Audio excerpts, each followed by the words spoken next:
চিনলে তো বলবে, তুমি বলবে, "ভাই টাকাটা দে।" বুঝলে? আরে আমরা কত টাকা হোটেলে খেলে টিপস দিয়ে দিই। সত্যি তো ঠিক কথা। কত টাকা টিপস দিয়ে দিয়ে কি ওকে খাইয়ে দিতাম ওকে নিয়ে। মানে যতবার আমি মুম্বাইতে থাকি, ততবার আমার সঙ্গে একজন থাকবেই।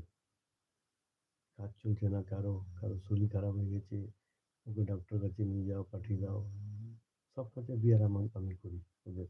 কেউ জানে না ও। ওখানে হোস্টেলে কেউ জানে না। আমি আর ও। ওকে বললাম, "যা খাবার নিয়ে আয়, খাবো ২ জন।" তো আমার বন্ধু বলত, "তুই যা, যা করছিস, ও তোকে চায় খাওয়ায় কোনোদিন?" আমি, "থাক না। থাকলে খাওয়াবো। নেই বলে খাওয়াচ্ছি না। আর তুই করছিস না তো? করিস না। বলিস না এই ম্যাটার আমাকে।"